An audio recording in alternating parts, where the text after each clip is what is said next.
ये कहानी है एक बाप बेटे की जो स्कूटर पर कहीं पर जा रहे होते हैं। तभी जो बाप होता है उसकी नजर पड़ती है रोड के साइड में कुछ लड़कों के ऊपर जो कि कीचड़ में कुछ ढूंढ रहे होते हैं। तो अपना स्कूटर वहां पर रोकते हैं और जाकर के उनसे पूछते हैं कि बेटे क्या ढूंढ रहे हो यहाँ पर। तो उनमें से एक बोलता है कि आपको दिख नहीं रहा है कि ये सामने सोने का फल है, हम उसको पाने की कोशिश कर रहे हैं। उसकी ये बात सुनते ही पिता का ध्यान जाता है उस सोने की फल की तरफ जो चमक रहा होता है।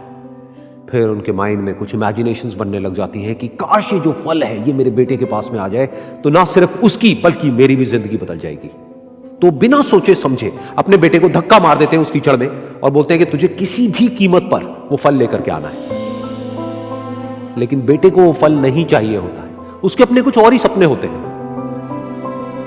वो बहुत कोशिश करता है अपने पिता को ये समझाने की कि मेरी खुशी इस फल में नहीं है, मेरी खुशी कहीं और है, मेरे सपने कुछ और है। लेकिन उसके पिता उसकी एक नहीं सुनते हैं। वो उसको धक्का मारते हैं उस कीचड़ में और बोलते हैं कि मैं तुझसे पूछ नहीं रहा हूं, तुझे बता रहा हूं कि तुझे वो लेकर के आना है। तो वो बेटा भी अपने बाप के सपने को सच करने के लिए अपनी पूरी जान लगा देता है और पूरी कोशिश करता है कि किसी तरीके से उस सोने का फल उसके हाथ में आ जाए। लेकिन जैसे जैसे वो हाथ पैर मारता है उस फल को पकड़ने के लिए, वो और नीचे धंसने लग जाता है और फिर जाकर के उसको समझ आता है कि ये कीचड़ नहीं है, ये दलदल है। वो चीखता है, चिल्लाता है, अपने पिता को आवाज लगाता है, लेकिन उसके पिता उसकी एक नहीं सुनते। बोलते हैं कि बहाने मत बना, और भी लोग हैं वहां पर जो कर रहे हैं, तो जब वो कर सकते हैं तो तू क्यों नहीं कर सकता। तो एक बार वो फिर से कोशिश करता है और अपनी पूरी जान लगा देता है, लेकिन उसके बाद भी उसके हाथ में कुछ नहीं आता है और वो धीरे धीरे नीचे धंसता चला जाता है और मर जाता है।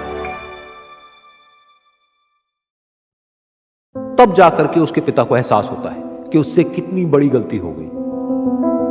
वो वहीं बैठ करके रो रहा होता है, चीख रहा होता है, चिल्ला रहा होता है। तभी वहां पर एक साधु आता है और वो साधु उस आदमी से पूछता है कि तुम क्यों रो रहे हो। फिर वो आदमी उस सोने के फल की तरफ इशारा करते हुए उस साधु को अपनी पूरी बात बताता है और बोलता है कि इसमें मेरी क्या गलती है, मैंने तो जो कुछ भी किया अपने बेटे की खुशी के लिए किया।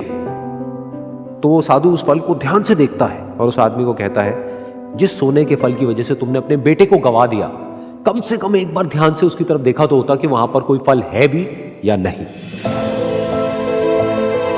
ये सुन करके उस आदमी को गुस्सा आया और उसने कहा कि सामने तो दिख रहा है फल, आपको नहीं दिख रहा क्या।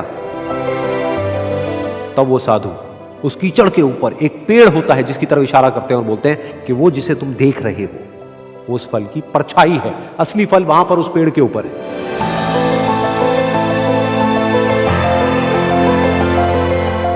फिर वो साधु उस आदमी को बोला कि अपने बेटे को जबरदस्ती धक्का देने की बजाय और उसको बताने की बजाय कि तेरी खुशी किसमें है, अगर तुमने उससे पूछा होता कि बेटा तू बता तू क्या करना चाहता है और तेरी खुशी किसमें है, तो ना सिर्फ तुम्हारा बेटा जिंदा होता बल्कि हो सकता है कि उसके हाथ में वो असली सोने का फल भी होता।